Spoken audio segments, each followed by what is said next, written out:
Hello everyone, it is Nigel here once again, and today I have got another video game review for you guys, and we are of course going to be continuing with Spyro the Dragon, this time Spyro 2 Reignited. If you weren't aware, I streamed Spyro 2 just like I did for Spyro 1, just like I'm going to do for Spyro 3. I streamed it over on Twitch, thank you to everyone who showed up for that. Whether you were there first night or any of the nights, it's we were able to stream the whole game and everything, and yeah. So for the most part, that was pretty fun, and we got it 100% completed and everything. And now I'm gonna talk about it for you guys. And this time around, unlike with the first Spyro review that I did for Spyro 1, I got the Spyro T-shirt here. Yeah, representing the main man Spyro, and of course, I'm not a professional video game reviewer or even a professional video game player because, of course, that is a thing.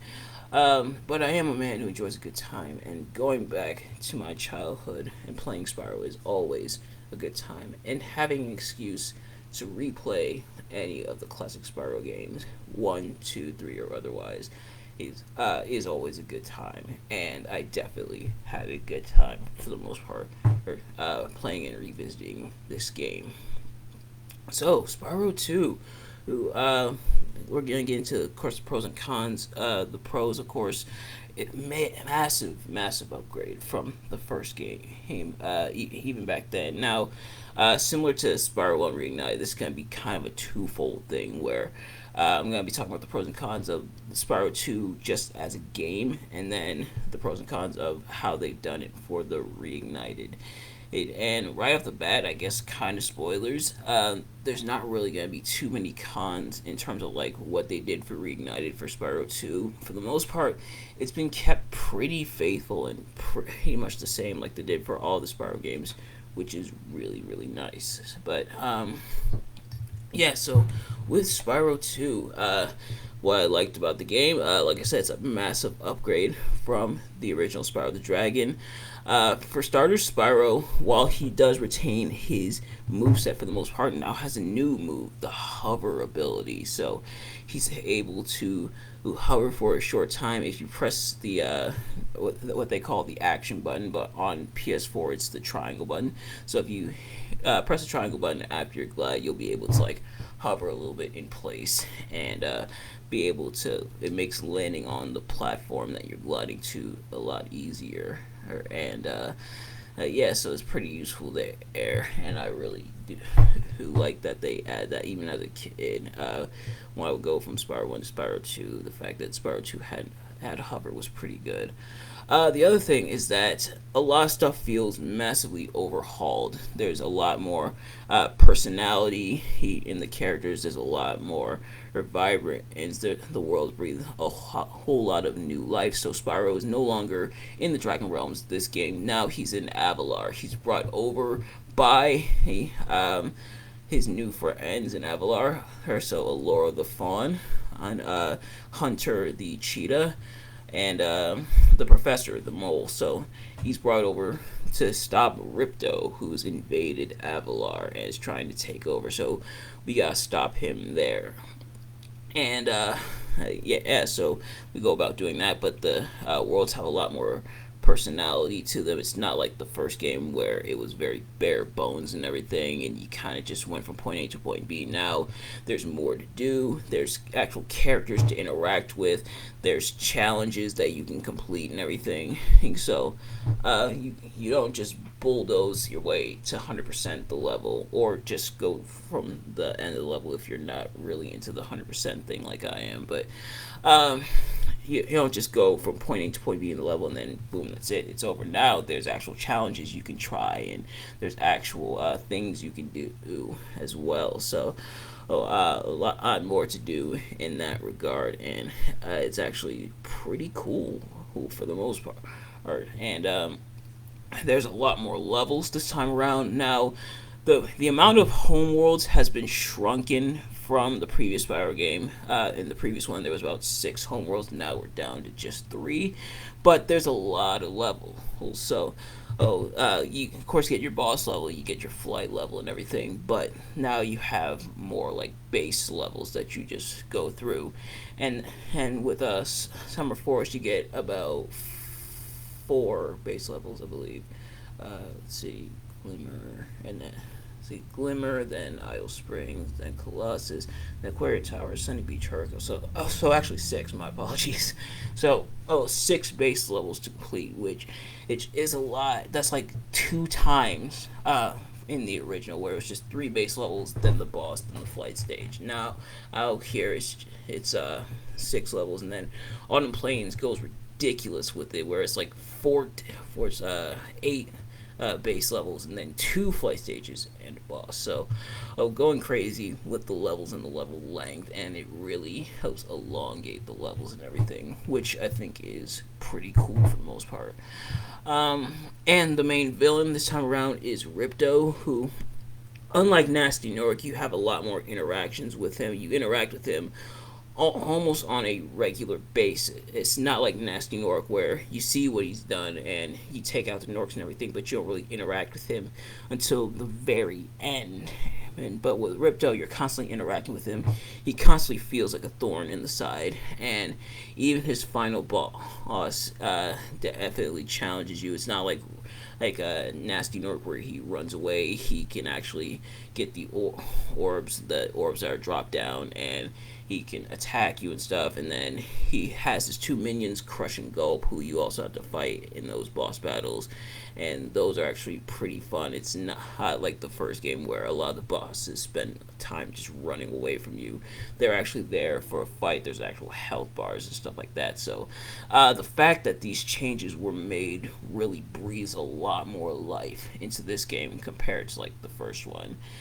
And I get it in that regard. The first game was more so like testing things out. Like, okay, we got this stuff. This character can do this. Let's just have them doing this. And then, okay, so now that works. Okay, so now in the next game, we can expand upon it. So, the fact that they actually did expand upon it is really good for the most part. And of course, the soundtrack. Stuart Copeland returns once again for the soundtrack, and we have the amazing soundtracks like we did for the first game, but with this game as well. A lot of them are very upbeat and everything, but a lot of them are a bit mellow as well. Also, it's a nice blend of styles, and for the most part, the soundtracks really help fit the level. In terms of what I don't like about the game, there's a couple challenges that I'm really not a big fan of, especially the Alchemist level, in Fracture Hills. Not the Alchemist level, the Alchemist mission in Fracture Hills, where the Alchemist, because he's like blind and old or whatever, basically he tries to go into every Earth Shaper and almost gets hit. Either you're gonna get hit or he's gonna get hit, or hopefully you're gonna knock the Earthshaper out in time. And of course, there's Moneybags. Now, Moneybags I don't hate as much as I did when I was a kid, and I kind of get why he's there, so that your gems have more value. Because in the first game, going back to the first game, in the first game you kind of just collected the gems, and then that's about it. You just recover the stolen treasure, and you had to satisfy one balloonist so that you could progress. But other than that, the gems didn't really do a whole lot. But here, you actually use the gems to pay for stuff, and you do end up getting them back at the end of the game. But still, he is annoying, condescending, all that stuff. But so there is that. And the other thing I think is Hunter. I feel like he gets in the way a lot of times where he's supposed to be like on our side, but he fails to stop Ripto a couple of times, and then he's like withholding orbs that we need to actually progress the game, and instead he makes you do challenges and stuff to give you orbs. Like, Hunter, dude, I need the orbs to stop Ripto, the guy who invaded your homeworld. Why are you withholding the orbs from me? But other than that, I had a really solid game and everything. So now pros and cons when it comes to Reignited.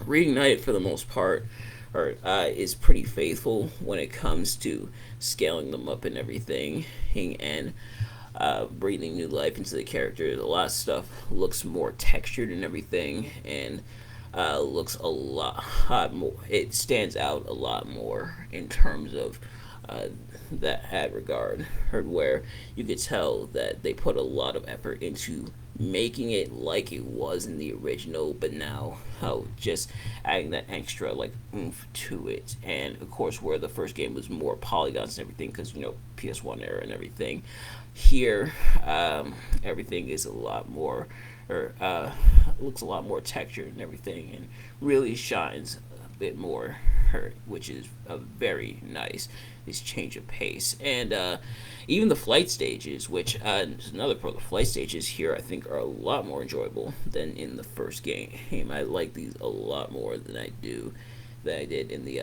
first game. So the flight stages in 2 are a lot better.